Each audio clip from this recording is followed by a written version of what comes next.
Ninguém no sertão esperava que aquela tarde terminasse em tragédia. O sol ainda queimava forte quando começaram a circular os primeiros cochichos na vila de Santa Helena. O coronel Olegário, dono de metade das terras que os olhos alcançavam, tinha perdido o objeto de grande valor. Diziam que era um medalhão de ouro, herança de família, passado de geração em geração. Para alguns, aquilo não passava de vaidade. Para outros, era símbolo do poder que ele carregava nas mãos.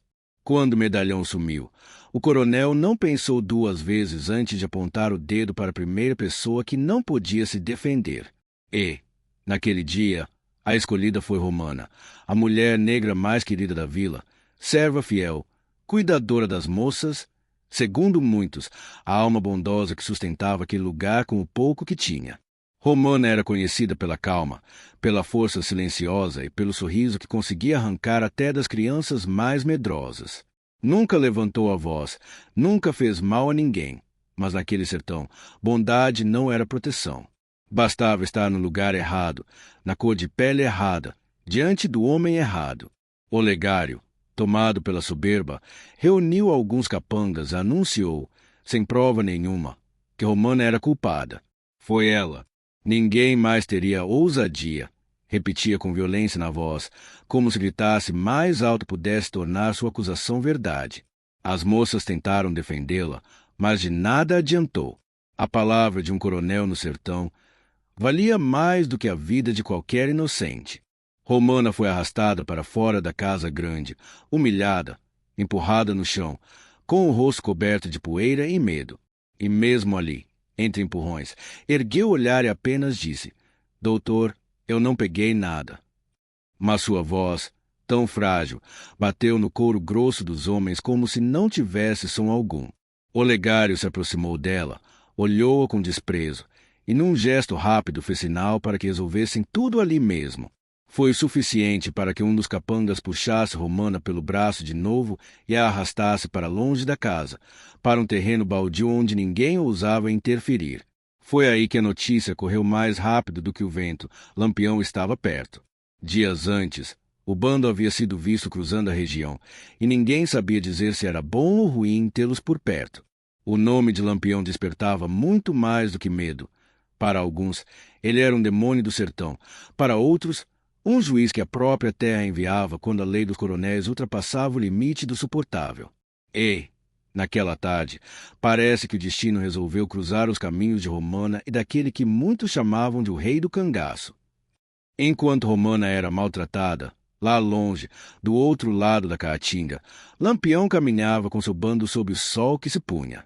Ele tinha ouvido boatos de que um coronel vinha abusando do poder naquelas bandas, acusando inocentes, aumentando impostos, aterrorizando trabalhadores. O bando seguia atento, cada homem carregando suas armas como extensão do próprio corpo. Mas Lampião parecia inquieto. "Tem coisa errada nessa terra", disse ele a Zabaiano, que caminhava ao seu lado. "Coisa que fede a injustiça."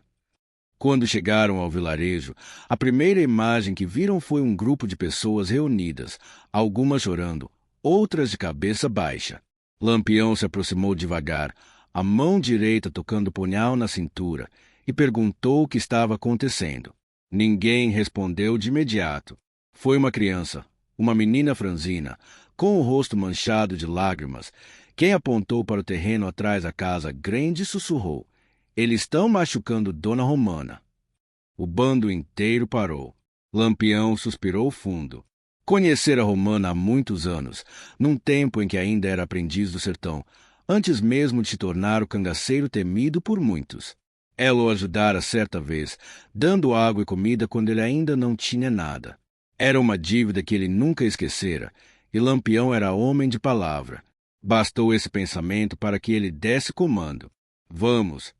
O coronel Olegário e seus homens nem perceberam quando Lampião surgiu por trás deles, silencioso como um animal de caça.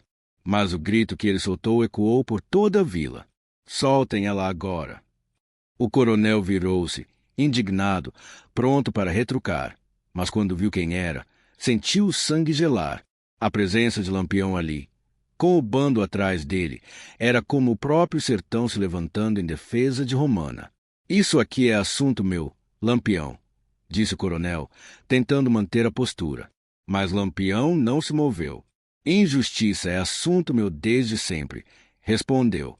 E então, pela primeira vez desde que fora arrastada, Romana conseguiu respirar aliviada ao ver aquele rosto conhecido, agora endurecido pela raiva. Lampião caminhou até ela, levantou-a com cuidado, afastou a poeira do rosto da mulher e perguntou: "O que foi que fizeram com você, Romana?" Mas ela, tremendo, apenas repetia, quase sem voz: "Eu não peguei nada, Lampião. Eu não peguei nada."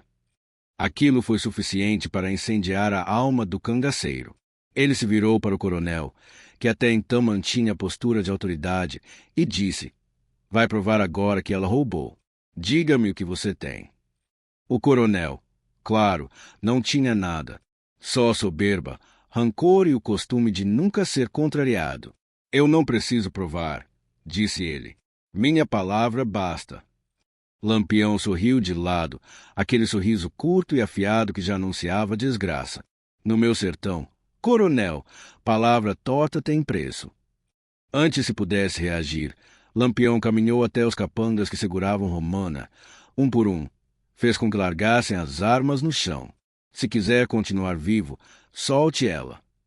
Eles obedeceram, mas o coronel, tomado pela raiva, deu ordem para um deles sacar o rifle.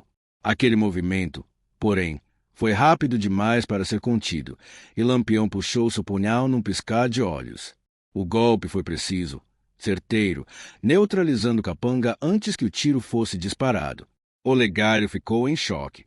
Aquilo estava fugindo do controle. "Você vai pagar por isso, Lampião!" gritou ele. Mas o cangaceiro apenas caminhou até ele, passo lento, firme, ameaçador.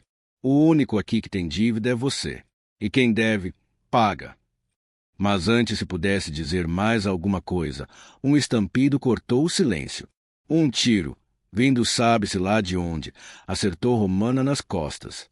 A mulher caiu nos braços de Lampião, que por um instante ficou imóvel, como se o mundo tivesse parado. O bando se espalhou, procurando de onde o tiro poderia ter vindo, mas Lampião não via mais nada além do corpo de Romana esvaindo vida. Ele a segurou com cuidado, com uma delicadeza que ninguém imaginaria em um homem como ele. "Romana, fica comigo. Aguenta só mais um pouco." Mas ela já não conseguia falar. Apenas moveu os lábios, como se agradecesse por ele ter vindo. O tiro não havia sido um acidente. Um dos capangas, desesperado, tentará acertar Lampião para proteger o coronel, mas errou por centímetros, e a bala encontrou Romana. Olegário, percebendo que aquilo significava sua sentença, tentou fugir para dentro da casa grande. Mas Lampião, com os olhos agora tomados por algo que era muito mais que raiva, entregou Romana aos braços de Dadá e foi atrás dele. O coronel correu pelos corredores escuros, mas o som das botas de Lampião o perseguia como se fosse inevitável. Entrou numa sala, trancou a porta, encostou-se nela, respirando ofegante. Mas Lampião chutou a porta com tanta força que a madeira se abriu em lascas. O coronel mal teve tempo de levantar as mãos. Eu posso explicar, tentou dizer, mas Lampião não ouviu. "Você matou Romana", disse ele, a voz tremendo. E naquele momento, Olegário entendeu que não havia argumento capaz de salvá-lo. O resto da vila ouviu o que se seguiu, não pelo som, que Lampião fez questão de manter silencioso, mas pela certeza de que, quando ele voltou para fora, com as mãos manchadas e o olhar vazio, ninguém mais precisou perguntar o que acontecerá. O coronel não era mais uma ameaça. Lampião caminhou até o centro da vila, onde Romana estava sendo amparada por algumas mulheres. Ele a tomou nos braços como se carregasse uma criança e disse: "Ela vai ter o velório que merece." E assim foi. Ele ordenou que trouxessem velas, flores, tecidos limpos. O bando inteiro se posicionou ao redor, rifos abaixados, cabeças inclinadas, enquanto Lampião ajoelhava ao lado dela, segurando sua mão já fria. "Romana era boa", disse ele, sua voz ecoando. "E o sertão não pode perder mais gente boa por causa de poder, ódio e covardia." O povo chorava. E Lampião permaneceu ali, em silêncio, velando o corpo da mulher que, um dia, lhe ofereceu água no momento em que ele mais precisava. Era a sua maneira de pagar a dívida. E no sertão, dívida paga é palavra honrada. Quando terminaram as últimas orações, Lampião se levantou e disse: se alguém aqui pensa em repetir a maldade de Olegário, que olhe bem para este corpo, porque enquanto eu viver, injustiça não fica em pé. Era uma promessa, uma ameaça e um aviso ao mundo. Naquela noite, a vila inteira dormiu sabendo que o coronel não mandava mais ali, e que Romana, mesmo na morte, tinha recebido a justiça que o sertão lhe negara em vida. E Lampião, antes de partir, olhou para a casa onde tudo começara e murmurou: ninguém humilha inocente enquanto eu estiver por aqui. Se você acredita que o sertão ainda guarda histórias que merecem ser contadas, deixe seu comentário, se inscreva no canal e deixe seu like para apoiar o trabalho. Afinal, cada história como a de Romana precisa ser lembrada, para que nunca mais se repita.